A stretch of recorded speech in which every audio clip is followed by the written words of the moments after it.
تو پھر فرشتے جتنی دیر، ہر دیکھنا جان کنی کا ٹائم سب کا الگ الگ ہوتا ہے، تو جتنی دیر پھر فرشتے چاہتے ہیں ڈیلے کرتے ہیں، ان کو تو کوئی جلدی ہے نہیں.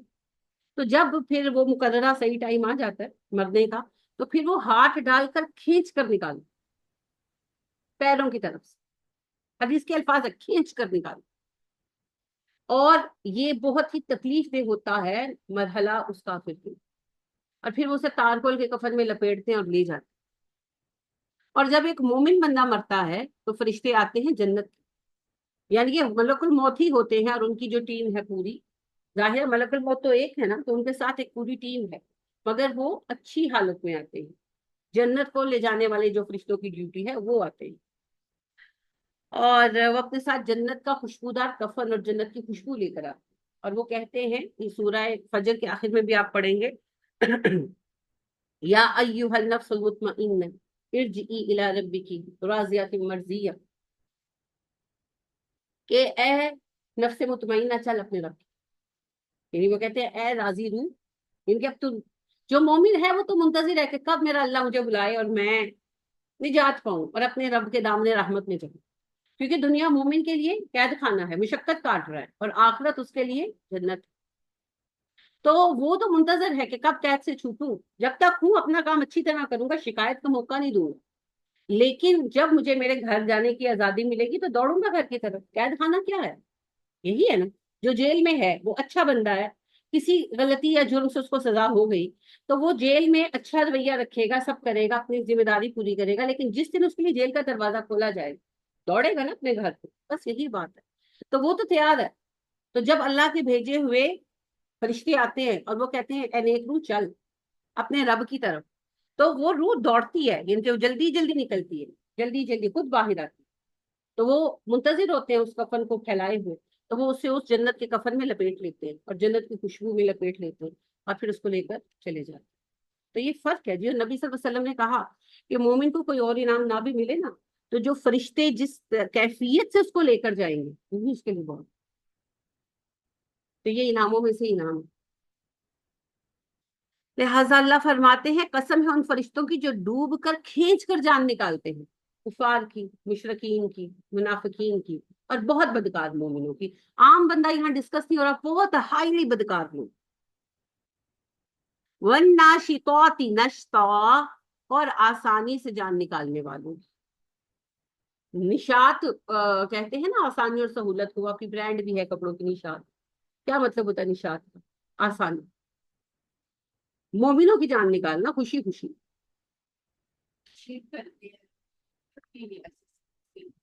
ظاہری بات، سب سے سخت انہیں کے لیے. ہاں کسی کو اللہ سزا دینا چاہے تو اور بات ہے، کیونکہ نبی صلی اللہ علیہ وسلم نے فرمایا مومن کے ایک کانٹا بھی چبھتا ہے نا تو اس کے لیے کفارہ بنتا ہے اس کے گناہوں کا.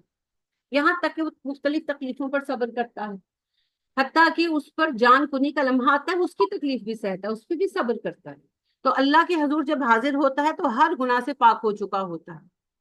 کافروں کو بعض اوقات اللہ پاک ہر تکلیف سے بچا لیتے ہیں، یہاں تک کہ جان کنی کی تکلیف بھی نہیں دیتے، کیونکہ اللہ اسے پاک نہیں کرنا چاہتے. اس کی مثال ابو جہل ہے سب سے بڑی، کہ ابو جہل زخمی ہو کر بھی گر گیا نا، اگر اس کو کوئی زیادہ زخمی تھا، تھوڑی بہت تکلیف تھی مگر بیئریبل تھی نا، برداشت کر سکتا تھا.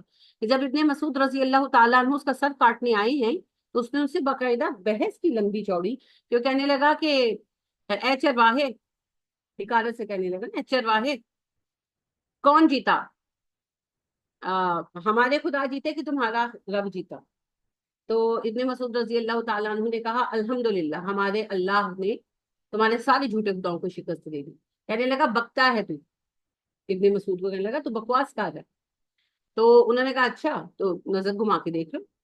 تو اس نے پھر اپنا سر گھمایا اور جب اسے کوئی جھنڈا وغیرہ اپنا نظر نہیں آیا تو کہنے لگا ہائے لات و عزا پر افسوس ہے، یہ ہمارے خدا ہار گئے، افسوس ہے. تو ابن مسعود کہتے ہیں میں نے کہا کہ ابھی آخری وقت میں بھی اگر تم کلمہ پڑھ لو شاید اللہ تمہیں ابھی بھی معاف کر دے. تو کہتا ہے، کہنے لگا کہ زیادہ مجھے لیکچر دینے کی ضرورت نہیں، مجھے نصیحت مت کرو، اپنا کام کرو. کہنے لگے، میں نے کہا ٹھیک ہے. تو اس کے سینے پہ گھٹنا رکھا، ظاہر مطلب صاف تھا کہ سر کاٹنے لگے اس کا، تلوار نکالنے لگے اور سینے پہ گھٹنا رکھا. کہنے لگا نہیں نہیں تو نہ میرا سر کاٹ، کسی قریشی کو بلا کے لا، میں قریشی ہوں، میرا سر کوئی قریشی کاٹے. تو ابن مسعود کہتے ہیں مجھے ہنسی آ گئی، اس کے تکبر پہ ہنسی آ گئی کہ مر رہا ہے اور فکر یہ نہیں کہ سر کٹے گا، فکر یہ کہ بھی قریشی کاٹے، تو ہنسی آ گئی۔ تو کہتے ہیں میں ہنسا، میں نے کہا کہ بدبخت تیرا سر تو میں ہی کاٹوں گا۔ تو کہنے لگا اچھا اب مجبور ہوں، زخمی ہوں، کچھ کر نہیں سکتا، تیرے یعنی ہاتھوں سر کٹنا ہو رہا ہے میرا، تو میرا سر نیچے سے کر کے کاٹنا، گردن کے پاس سے کر کے، تاکہ اونچا نظر ہے، پتا چلے کسی بڑے سردار کا سر۔ تکبر چیک کرو اس بندے کا، اور اللہ نے اس حالت میں بھی اس کو تکلیف کم کر دی تھی، کیوں؟ تاکہ آخر وقت تک اس کے لیے کوئی رعایت نہ بن سکے۔ اور ہمارے پیارے نبی صلی اللہ علیہ وسلم کو آپ دیکھیں کہ 3 سال بیمار رہے، اور آخری دنوں میں تو اتنے بیمار تھے، جب ہفتہ بھر پہلے 8 دن پہلے انہوں نے ابو بکر کو نماز پڑھانے کا کہا ہے، تو اماں بتاتی ہیں کہ آپ کو بہت بخار، تو آپ نے کہا میرے اوپر پانی ڈالو، تو کنویں سے پانی لے کر آئے اور پانی ڈالا، بخار اتر گیا سر۔ تو آپ صلی اللہ علیہ وسلم اٹھے اٹھے اور کمزوری اتنی تھی کہ چکرا کر گرے اور بے ہوش ہو گئے، لٹا دیا آپ کو دوبارہ۔ پھر تھوڑی دیر بعد طبیعت تھوڑی بہتر ہوئی، کہنے لگے کہ مجھے برتن میں بٹھاؤ، ایک بڑا پتیلا تھا اس میں پانی بھر کے رکھا تھا، کہا مجھے اس میں بٹھاؤ، بٹھایا، سر پہ پانی ڈالا، بخار تھوڑا کم ہوا، کھڑے ہوئے پھر گر گئے، یعنی کہ اتنی سخت نہیں تھی، کھڑے ہوئے پھر گرے اور بے ہوش ہوئے۔ پھر ہوش آیا تو کہنے لگے نماز ہو گئی، لوگوں نے کہا کہ نہیں سب آپ کا انتظار کر رہے ہیں۔ آپ نے کہا اچھا ابو بکر کو کہو نماز پڑھو۔ اس کے بعد آپ مسجد نہیں جا سکے، صرف وہ چہارشنبہ والے دن تھوڑی دیر کے لیے گئے، تو اتنی تکلیف تھی آپ صلی اللہ علیہ وسلم کو، اتنی تکلیف تھی اور آخر تک رہی۔ تو مومن کو تکلیف آتی ہے، اس کا یعنی یہ سمجھ لیں، کسی کی جان کنی میں تکلیف ہونا اس کے برے ہونے کی علامت نہیں ہے، وہ پسے پردہ کیا معاملہ چل رہا ہے وہ ہمیں نہیں پتا۔ جب تک نبی صلی اللہ علیہ وسلم کے حواس قائم رہے آپ کو بہت زیادہ تکلیف تھی۔ اور آپ نے کہا جس دن آپ کی وفات ہوئی ہے اس سے ایک دن پہلے آپ صلی اللہ علیہ وسلم نے کہا کہ جس دن سے مجھے زہر دیا گیا ہے مجھے اس دن سے تکلیف ہے، پر آج تو مجھے لگ رہا ہے جیسے اندر سے کوئی میری آنتیں کاٹ رہا ہو، اتنا درد ہوگا۔ آپ نے ساری زندگی کبھی کمپلین نہیں، ساری زندگی، تو کتنا شدید درد ہوگا جب آپ نے اتنا بھی جملہ کہا۔ وہ بھی اپنی کیفیت بتائیے گھر والوں کو کہ مجھے اتنی تکلیف۔ اور جو آپ کا آخری دن تھا تو آپ صلی اللہ علیہ وسلم کے پاس پانی کا پیالہ رکھا تھا، آپ ہاتھ ڈبوتے اور بار بار منہ پہ پھیرتے کہ گھبراہٹ ہو رہی تھی، تکلیف ہو رہی تھی، تو بار بار منہ پہ پھیرتے، اور اتنے آپ کے اندر ہمت ختم ہو گئی تھی کہ اماں کہتی ہیں کہ آپ نا سورہ فلق اور ناس پڑھ کے نا اپنے اوپر بار بار دم کر رہے تھے، تو آخر میں اتنی ہمت ختم ہو گئی تھی کہ آپ سے نہ پڑھا جا رہا تھا اور نہ آپ اپنے ہاتھ اٹھا پا رہے۔ تو اماں کہتی ہیں میں نے پڑھنا شروع کر دیا، میں آپ کے ہاتھوں پر پھونکتی اور آپ کے ہاتھ پکڑ کے تو آپ کے جسم پر پھیرتی، اور آپ میں سکت نہیں تھی کہ آپ اپنے ہاتھ اٹھا سکتے۔ تو یہ کوئی کرائٹیریا نہیں ہے کہ اگر کسی کو تکلیف ہو رہی ہے تو وہ خدا نخواستہ جہنمی ہے، نہیں، بلکہ بہت دفعہ میں ایسے ہو سکتا ہے کہ جس سے اللہ ناراض ہو اس کو اللہ پاک مرنے کی بھی تکلیف نہ دے، سیدھا سیدھا لے جائے، اور جس سے اللہ راضی ہو اس کو اللہ بیماری سے گزار کر لے کر جائے، پاک صاف کر کے، درجے بلند کر کے۔ کیونکہ نبی صلی اللہ علیہ وسلم نے کہا کہ مومن کے لیے خوشخبری ہے کہ وہ اللہ سے دعا مانگتا ہے کہ اللہ میرا جنت میں درجہ بڑھا، اور اللہ اس کی دعا قبول کر لیتے اور اس کے لیے ایک اعلیٰ درجہ رکھ دیتے، مگر اب اس کے اندر نیکی کی اتنی طاقت نہیں ہوتی، اس کے عمل اتنے نہیں ہوتے کہ اس درجے کے لائق ہو، تو پھر اللہ اسے بیمار کر دیتے اور وہ صبر کرتا ہے اس درجے کے لائق ہو جائے۔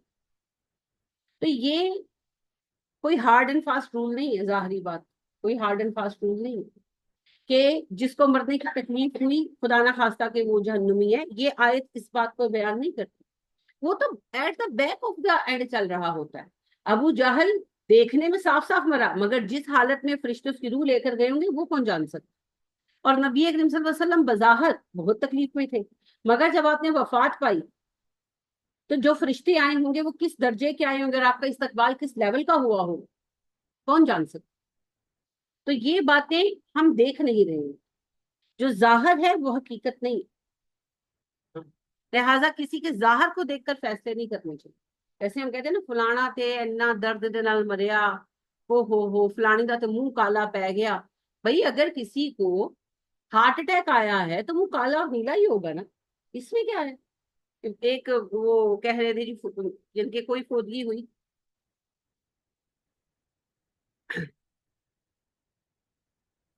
تو وہ بہت زیادہ ان کو نا اٹیکس آ رہے تھے، ہارٹ کے بار بار اٹیکس آ رہے تھے، تو اس کی شدت سے پھر وہ بےچارے وفات پا گئے۔ مجھے اب ٹھیک سے یاد نہیں کہ ان کو آدھے گھنٹے میں کتنی دفعہ اٹیک ریپیٹ ہوا، یاد نہیں ہے مجھے اب۔ تو وہ بہت شدید پین ہوتی ہے، تو اس کی وجہ سے نا وہ ان کا منہ جیسے درد سے بگڑا ہوا تھا، تو وہ اسی میں اٹک گیا ہاسپٹل میں، نہیں ہوا سیدھا۔ تو اس پر لوگوں نے بڑے کمنٹ کیے کہ وہ توبہ توبہ شکل کی چیز۔ وہ اللہ کے بندو، جو اس بندے نے سہا، یعنی اس کو کتنا اجر ملا، اور اس کے درجے کتنے بڑھائے گئے۔ یہ تو فزیکل کنڈیشنز تو کسی کی کچھ بھی ہو جا ہوتا ہے، یا کسی کا اگر ایکسیڈنٹ ہوتا ہے، اللہ رحم فرمائے، وہ ایکسیڈنٹ میں مر جاتا ہے، اس کی موت تو شہادت کی ہے بیسیکلی۔ لیکن اب ظاہری بات ہے جب ایکسیڈنٹ ہوا، کیا پتا سر کچلا جائے، ٹانگیں کٹ جائیں، بازو کچھ بھی ہو سکتا، نیور نو۔ جو بیچارے بم دھماکوں میں مر جاتے ہیں، شہید ہیں۔ اب ظاہر ہے کہ سر وہاں پڑا ہے، اب آپ یہ غزہ والوں کی دیکھ لیں، تو یہ کوئی بات، ٹھیک ہے، یہ تو اس کیفیت کی بات ہو رہی ہے جو فرشتے اور روح کے درمیان پیش آ رہا ہے، اس سے کوئی آگاہ نہیں۔ ہاں، ان کے معاملات انسانوں اور جنوں کے سوا سب سنتے ہیں۔ چرند پرند نبی صلی اللہ علیہ وسلم نے کہا کہ جو کچھ فرشتوں اور روح کے درمیان ہو رہا ہوتا ہے، وہ انسانوں اور جنوں کے ساتھ سب مخلوقات سن رہی ہے، تو لہٰذا اس سے وہ بات اسیس نہیں کی جائے۔ اور پھر جب میت کو لے کر جاتے ہیں، تو اگر وہ نیک بندہ ہوتا ہے تو کہتے ہیں جلدی چلو، جلدی لے کے چلو، اور جو برا ہوتا ہے وہ کہتا ہے کیوں لے کر جا رہے ہو، مت لے کر جاؤ مجھے قبر میں۔ اور اس کی آواز بھی آپ صلی اللہ علیہ وسلم فرماتے ہیں انسانوں اور جنوں کے ساتھ سب سنتے ہیں۔ تو لہٰذا یہ جو ہے نا روح کی کیفیت کی بات ہے، ٹھیک ہے، اس کا تعلق جسم سے نہیں ہے۔ وَالسَّابِحَاتِ سَبْحًا، اور وہ جو تیرنے والے ہیں، تیزی سے تیرنے، فرشتے جو ہواؤں میں اڑتے پھرتے ہیں، اڑتے ہیں نا، مختلف کام کر رہے ہیں اپنے۔ فَالسَّابِقَاتِ سَبْقًا، اور ان فرشتوں کی قسم ہے جو سبقت کرتے ہیں، سبقت کرنا، پہل کرنا، کام میں دوڑنا، جیسے ہر کوئی موقع کے انتظار میں ہو کہ مجھے کہیں کام، مجھے کہیں کام، تو فرشتے اللہ کا حکم بجا لانے میں ایک دوسرے پر سبقت لانے کی کوشش کرتے ہیں۔ فالمدبرات امرا، اور وہ فرشتے جو کاموں کی تدبیر کرتے ہیں، یعنی کہ فرشتوں کی ڈیوٹیاں دی گئی ہیں نا، آپ نے سورہ کاف پڑھی ہے، تو آپ دیکھیں کہ وہ خضر علیہ السلام کیا کر رہے تھے، کاموں کی تدبیر کر رہے تھے نا، تو مختلف فرشتوں کو مختلف ڈیوٹیوں پر بھیجا جاتا ہے۔ آپ کو کیا پتا کب کہاں کس فرشتے سے آپ کی ملاقات ہوئی، پتا تھوڑی چلے گا۔ تو بہت سارے حادثات سے آپ کو بچایا جاتا ہے، بہت سارے معاملات میں آپ کو گائیڈ کیا جاتا ہے، تو وہ اللہ کے انتظامات ہوتے ہیں۔ اللہ بھیج دیتے ہیں فلانا آج فلانی جگہ فلانا فلانا کام ہونا ہے، اس میں آپ نے اسسٹ کرنا ہے۔ آج فلاں جگہ فلاں کام ہونا ہے تو نہیں ہونے دینا، تو فرشتے وہاں پہنچ کر اپنے وہ کام کر رہے ہو، ٹھیک ہے۔ یوم، یعنی اللہ کہتے ہیں کہ یہ جو نظام چل رہا ہے، اس میں جو میری معزز مخلوق ہے فرشتے، میں ان کی قسم کھاتا ہوں۔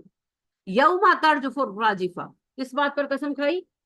وہ دن آئے گا جب کانپ اٹھے گی کانپنے والی۔ کون کانپے گی؟ زمین، ہاں، قیامت کا زلزلہ آئے گا، زمین کانپے گی۔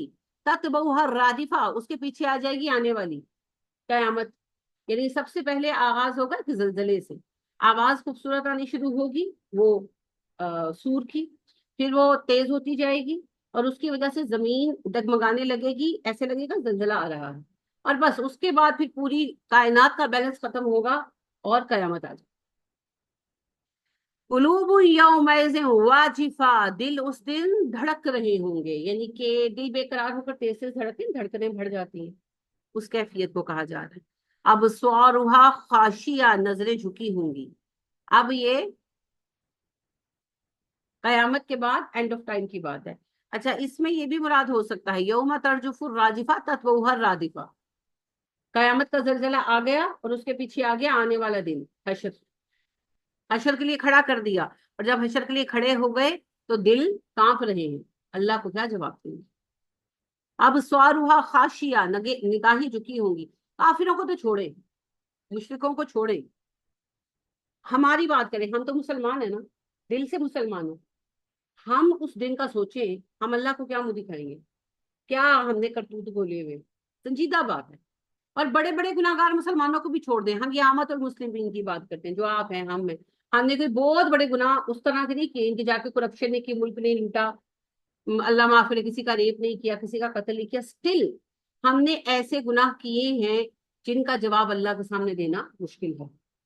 ہر کسی کے اپنے اپنے ہیں، چاہے وہ گھر میں لڑائی ہو، چاہے وہ ماں باپ کی نافرمانی ہو، چاہے وہ شوہر کی نافرمانی ہو، چاہے وہ اولاد کی تربیت میں کمی ہو، کچھ نہ کچھ ہم نے ایسا کیا ہے جس کے لیے ہم ڈرتے ہیں کہ ہم اللہ کو کیا جواب، ہے نا؟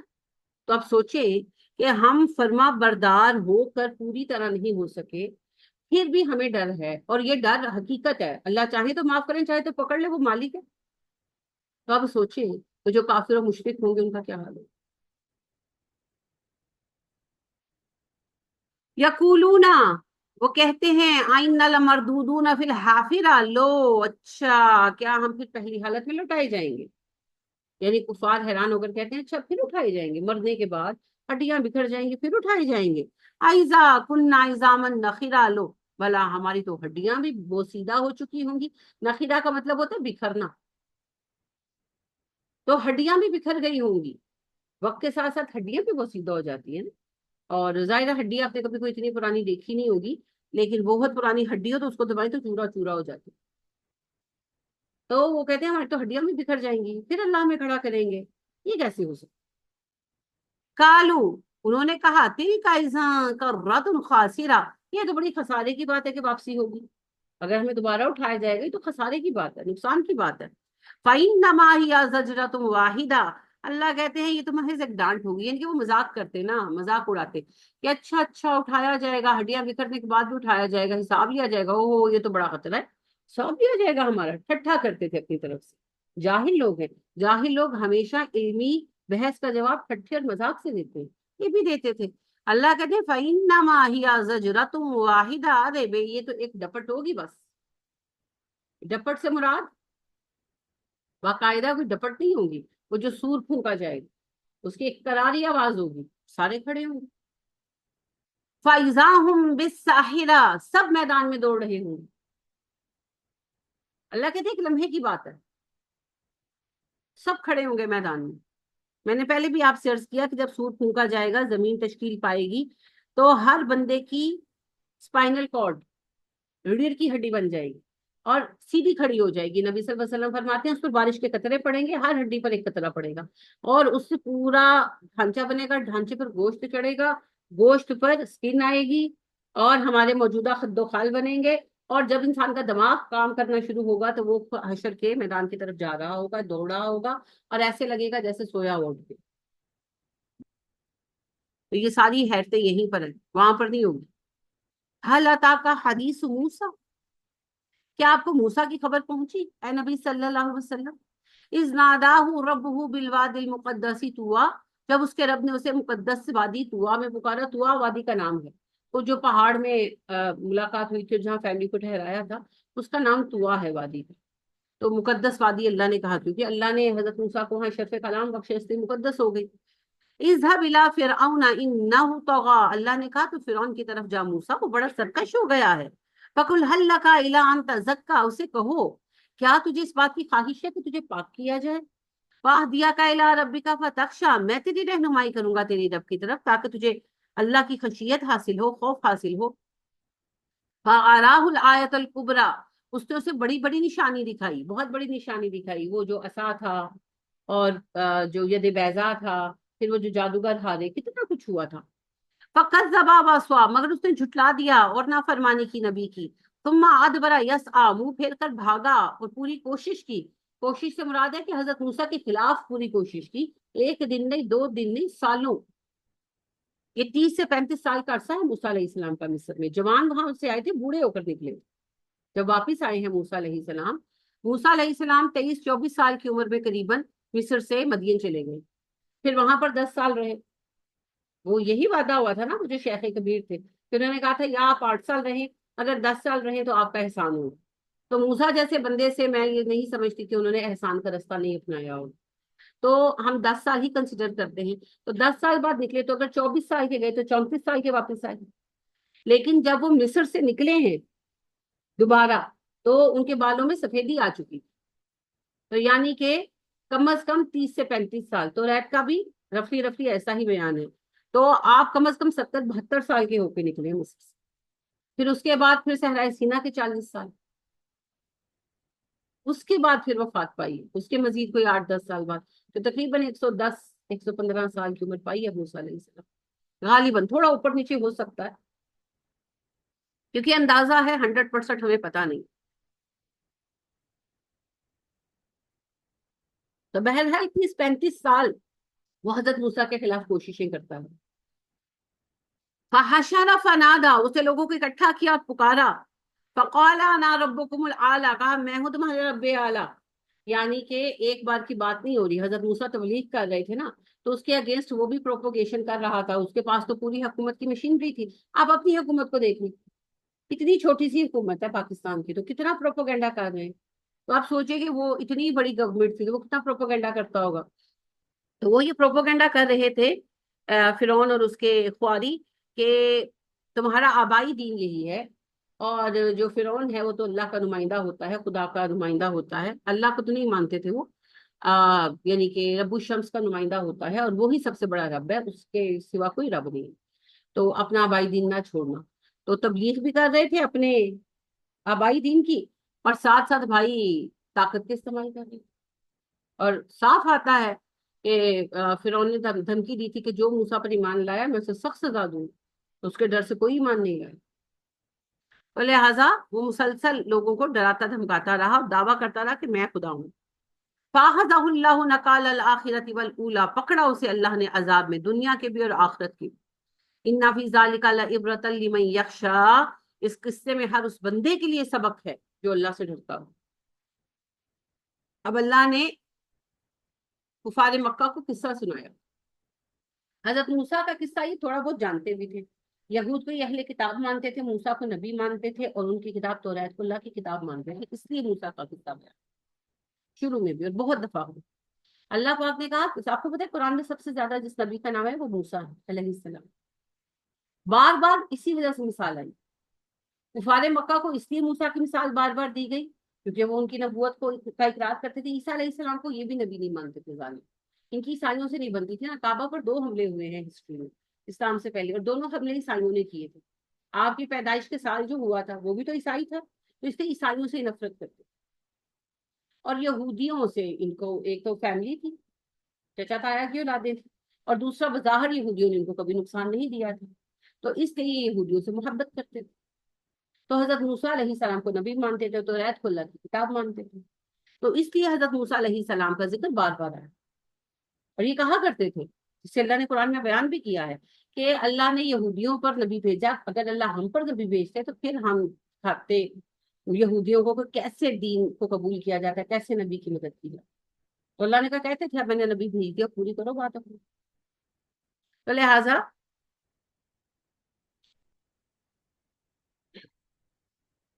حضرت موسیٰ علیہ السلام کا ذکر اس لیے بھی زیادہ آیا۔ دوسری بات یہ ہے، کفار مکہ کے بعد جس قوم کو سب سے زیادہ ایڈریس کیا گیا ہے وہ یہودی ہیں، تو پھر اس لیے حضرت موسیٰ کا ذکر زیادہ آیا۔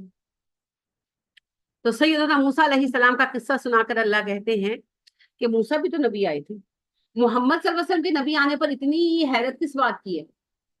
کیا موسیٰ نہیں آئے تھے؟ وہ بھی تو آئے تھے، انہوں نے بھی تو تبلیغ کی تھی۔ اگر موسیٰ اللہ کے نبی ہو سکتے تو محمد کیوں نہیں ہو سکتے صلی اللہ علیہ وسلم؟ وہ بھی تو انسان تھے، جب وہ نبی ہو سکتے ہیں تو محمد کیوں نہیں ہو سکتے صلی اللہ علیہ وسلم؟ اعتراض کیا ہے تم لوگوں نے؟ اور دوسری بات یہ سمجھائی کہ موسیٰ علیہ السلام مصریوں جیسی مضبوط قوم پر آئے، جب انہوں نے اپنے نبی کی بات نہیں مانی، ایمان نہیں لائے، تو ہم نے ان کو تباہ کر دیا۔ تم ہو ہی کیا؟ خانہ بدوشوں کا ایک گروہ۔ اگر تم میرے نبی کی مخالفت کرو گے تو کیا میں تمہیں چھوڑ دوں؟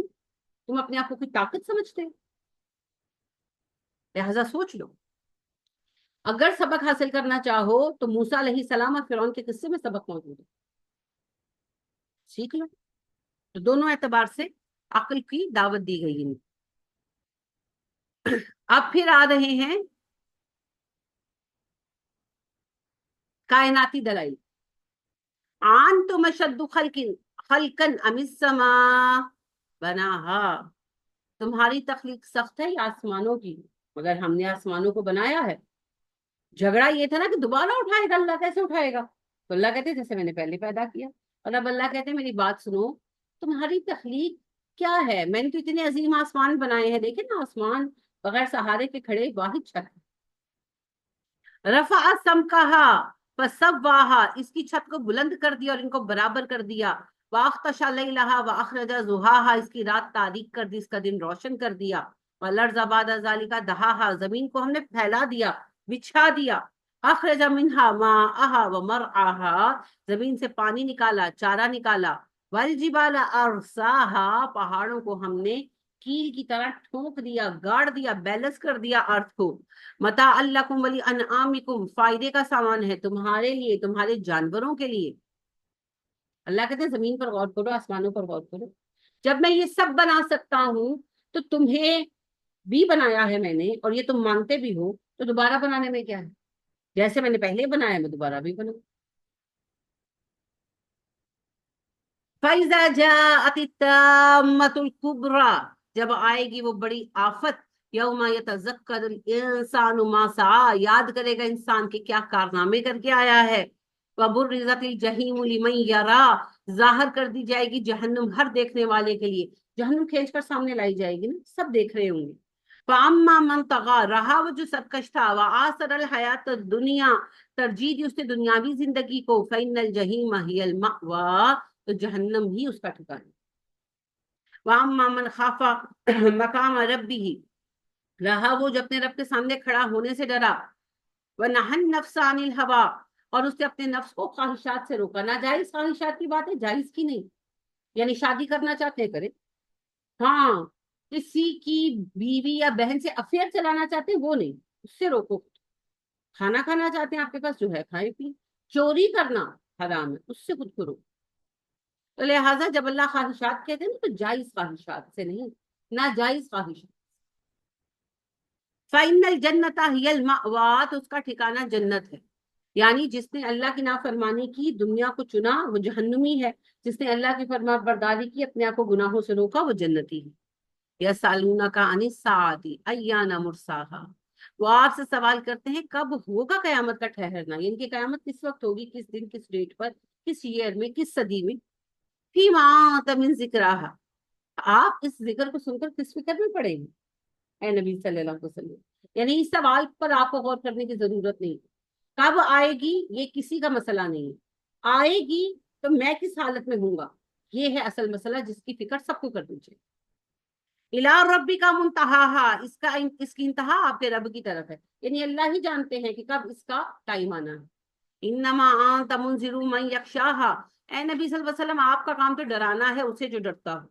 کأنہم یوم یرونہا لم یلبسوا الا عشیۃ او ضحاہا، جس دن قیامت کو دیکھیں گے ان کو لگے گا کہ دنیا میں یہ نہیں ٹھہرے مگر عشاء کا وقت یا ضحا۔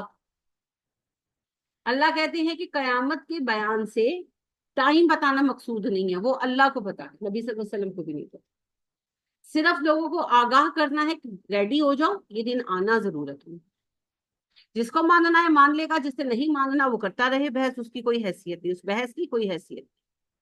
اور اللہ کہتے ہیں یہ یاد رکھو کہ جب قیامت آئے گی نا تو ایسے لگے گا کہ دنیا کی زندگی ضحا یا عشاء کا وقت تھا۔ عشاء کا وقت کتنا ہوتا ہے؟ 8 بجے اگر عشاء کا وقت شروع ہوا تو 12 بجے ختم، 1 بجے ختم، 4 سے 5 گھنٹے۔ یہی حال ظہر کے وقت کا ہے کہ 12 بجے شروع ہوا تو 3 بجے ختم، چلو 3:30 بجے ختم، تو یعنی کہ 3-4 گھنٹے کے برابر لگے گی یہ دنیا جس کے لیے ہم نے اتنا فساد مچایا ہوا ہے جیسے کبھی مرنا ہی نہیں۔ تو اللہ کہتے ہیں قیامت کا جب دن آئے گا نا تو لگے گا دنیا کی زندگی 4-5 گھنٹوں کی تھی۔ یہی بات نبی اکرم صلی اللہ علیہ وسلم فرماتے ہیں کہ مومن کو ایسا لگے گا، وائس ورثہ ہے یہ بات، کہ قیامت کا دن جو ہے نا وہ ایک نماز سے دوسری نماز کے وقفے کے برابر، 50,000 سالہ طویل ہے نا، مگر وہ آرام سے آسائش سے بیٹھے ہوں گے، اللہم اجعلنا منہم آمین، تو ایسے لگے گا ایک نماز سے دوسری نماز کا وقت، ان کے 4-5 گھنٹے۔ تو اللہ کہتے ہیں ضحا اور عشاء کا وقت سب سے طویل ہوتا ہے نا، باقی نمازوں کا وقت کم ہوتا ہے، تو سب سے طویل وقت کا کتنا ہے؟ 4 سے 5 گھنٹے، تو ان کے 4-5 گھنٹے کا وقت گزار کر آئے، اتنا لگے گا، یہ میکسیمم ہے، یہ میکسیمم لینتھ ہے جو اس دن فیل ہوگی دنیا کی زندگی۔ تو 4-5 گھنٹوں کے لیے اگر آپ کہیں گئے ہو، مسافر ہو، اور آپ نے وہاں 4-5 گھنٹے اسٹے کرنا ہو تو اس کے لیے آپ کیا کریں گے؟ جیسی حالت ہوگی گزار کر آ جائیں گے، آپ کہیں گے یار کیا 4-5 گھنٹوں کی تو بات، اپنے گھر چلے جانے، ایسے ہی ہوگا نا۔ یا کہ آپ وہاں پر لڑیں گے، جھگڑا کریں گے، چوری کریں گے، کسی کا مرڈر کریں گے کہ نہیں مجھے تو پیسہ چاہیے، آپ بادر بھی نہیں کریں گے. آپ جس کمرے میں رہ رہے ہیں نا، اگر فرض کریں کہ اس کا نل کا ٹپکتا ہے، تو آپ کہیں گے چھڈو مینو کی، میں تو 4-5 گھنٹے میں کہاں چلے جاؤں. ایسے ہی ہے نا، ہر بندہ ایسے ہی کرے گا، ہر عقل مند انسان ایسے ہی کرے گا. بالکل اسی طرح ہم دنیا میں جو آئے ہیں، یہ بہت چھوٹا سا ٹائم پیریڈ ہے. اس میں جو مشکل آ جائے، آئے گی ضرور آئے گی، امتحان کے لیے آئے ہیں. اس پر صبر کریں، ہمت سے کام لیں، اور اپنی بیماری کو، اپنی تکالیف کو برا نہ کہیں، کیونکہ یہ درجے بڑھانے کے لیے آئے. ٹھیک ہے. اور صبر کریں، جو نصیب میں ہے وہ پورا ہو کر رہے.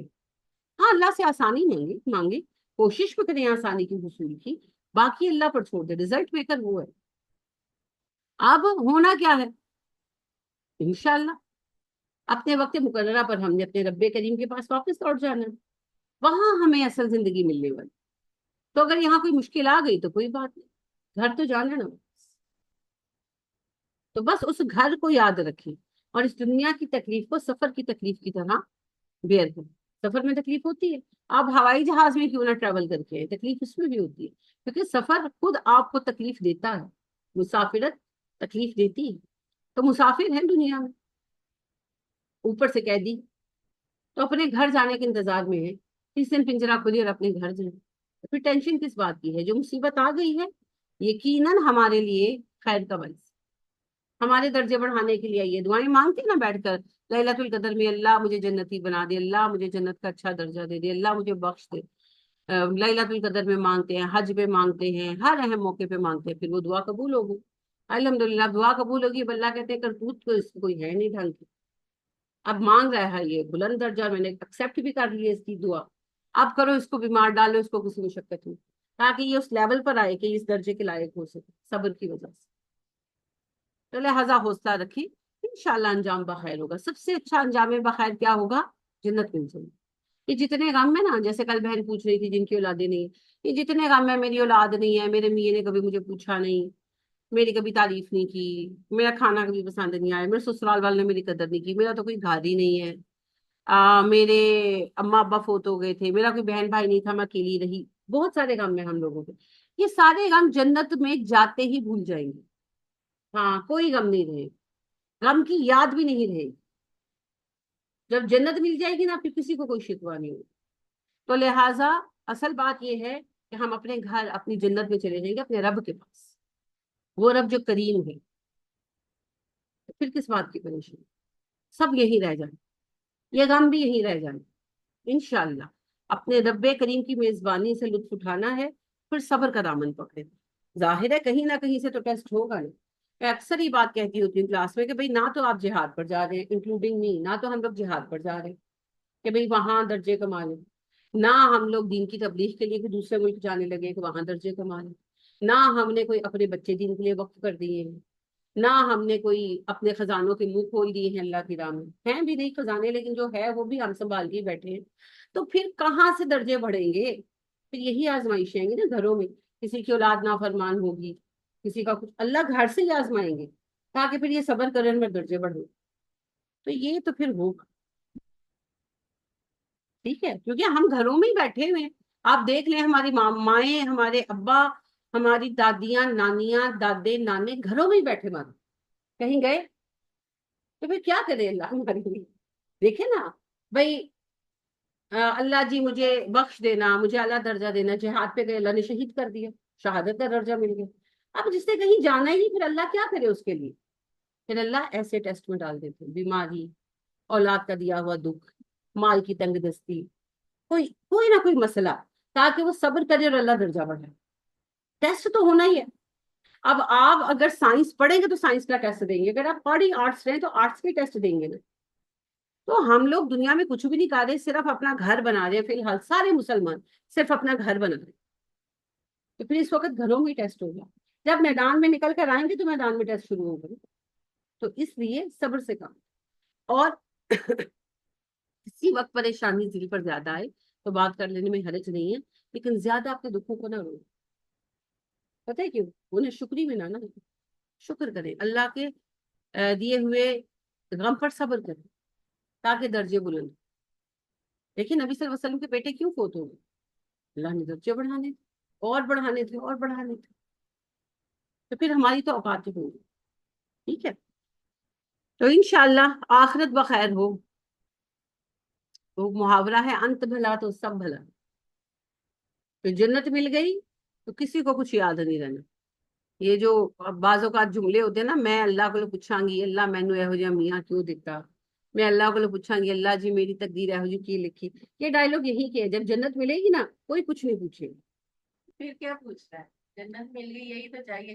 وہی کہہ رہی ہوں نا، یہ سب باتیں یہاں پر ہیں، سارا کچھ سب ختم ہو جانا ہے. ہاں جنت نے سب بلا دینا، جنت کی ایک جھلک نے سب بلا دینا.